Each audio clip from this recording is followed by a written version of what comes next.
Good morning, everybody. It is a brand new year and a brand new day. So let's rejoice and be glad in it. Go grab your Bible, maybe a pencil and a notepad, and let's open up and sing this together. Good morning. Yeah, it's a brand new day. And I'm walking in a whole new way. Yeah. Good morning, it's a brand new day, yeah. I'm free falling, yeah, in the arms of grace. Come on, sing it with me now. La la la la la la la la la ti da, yeah. Woo.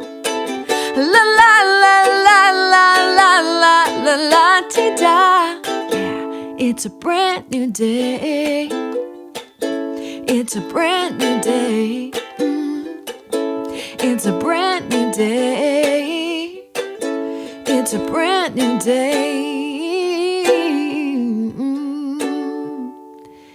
Thank you, Jesus. Thank you for your brand new day, a brand new year, a brand new season. Thank you that your mercies are new, brand new every morning.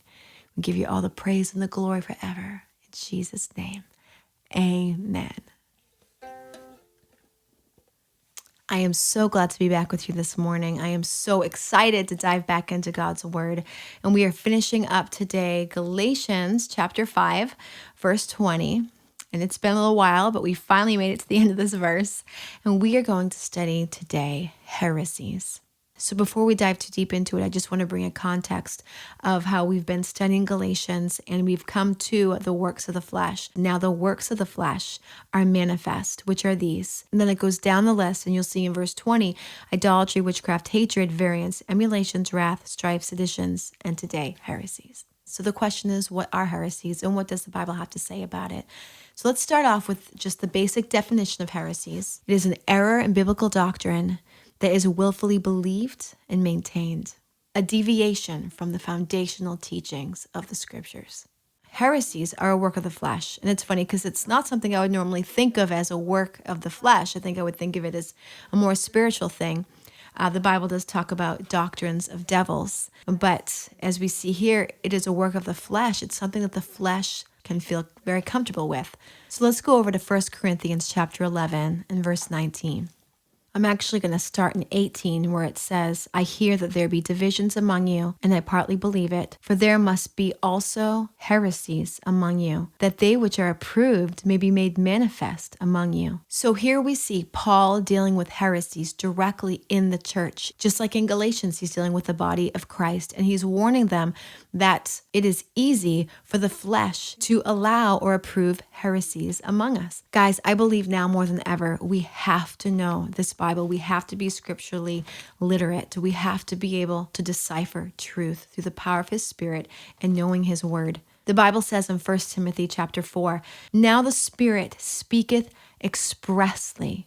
In the latter times, some shall depart from the faith, giving heed to seducing spirits and doctrines of devils. Guys, the Bible tells us here that the Spirit of God strongly expresses to us that in the latter days, there will be many doctrines of devils and many seducing spirits. It's not talking to the world. This is dealing with the church. This is warning the church, the believers, that we would be prepared, that we would be ready. We are accountable. God has given us the fullness of his word for such a time as this.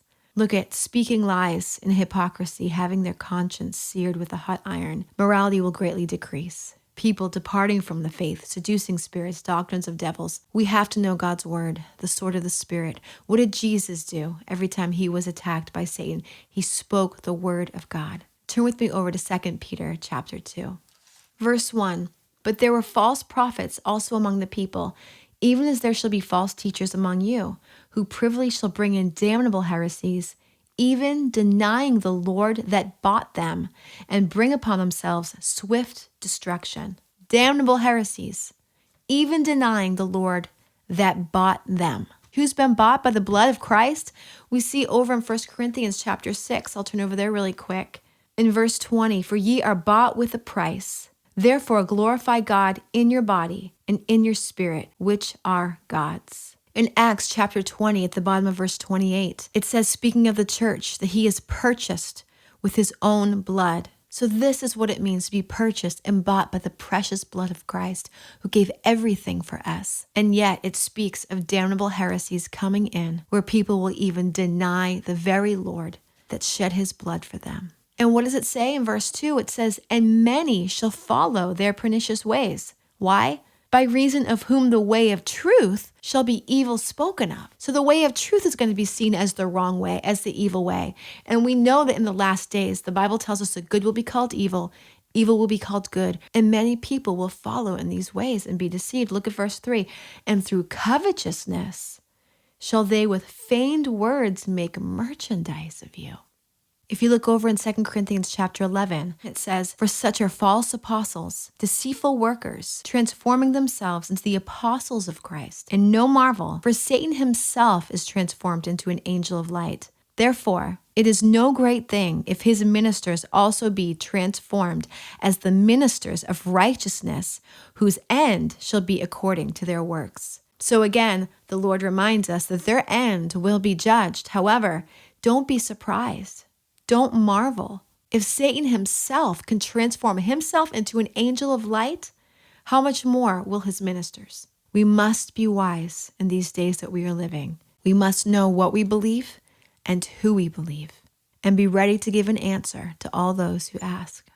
Remember how we talked last week about seditions and how often it is used as an accusation against God's people so that they'll be taken away, put in jail, done away with. Well, in the same way, just like many of the lusts of the flesh, heresy has also been used as an accusation against God's people. We see that in Acts chapter 24 against Paul. They accused him of sedition, like we talked about last week. They also accused him of heresy as he preached the true gospel of Christ, but they didn't want to hear it. I want to start in verse 5, how we see them accusing him of being a pestilent fellow, a mover of sedition among the Jews throughout the world, and a ringleader of the sect of the Nazarenes.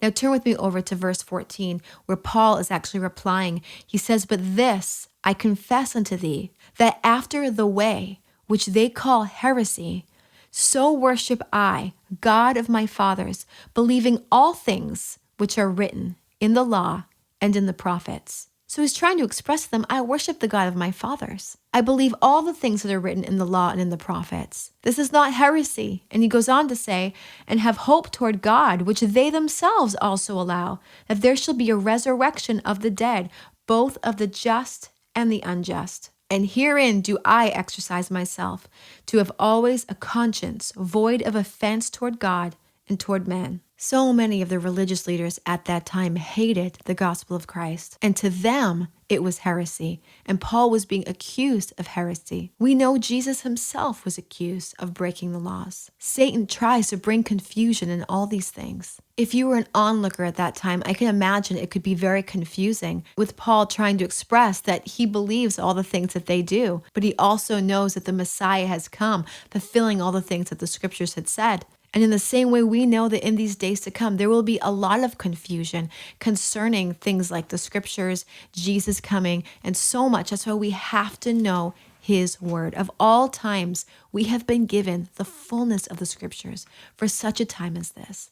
Throughout centuries, Bible believers have been accused and burnt at the stake for supposed heresies. There's already been times where the religious system has set itself higher than the authority of Scripture and accused any and all of heresy who did not comply with their ways. Guys, this has already happened, and it is happening in our world even now. It is already estimated that millions and millions have lost their lives for standing for the truth of God. No matter where we fall in history or what we must face, we know that the truth will always set us free. And we will overcome by the blood of the Lamb and the word of our testimony. Matthew 10:28 says, and fear not them which can kill the body, but are not able to kill the soul. We see in 1 Peter chapter 3 says, verse 14, but and if you suffer for righteousness' sake, happy are ye, and be not afraid of their terror, neither be troubled. But sanctify the Lord God in your hearts, and be ready always to give an answer to every man that asketh you a reason of the hope that is in you with meekness and fear. So may God's word be the lamp unto our feet and the light unto our path, and Jesus Christ, our ultimate and final authority. I love you guys so much. I'll see you next time, next week. Go and walk in the power of Christ. Be prepared to live like you've never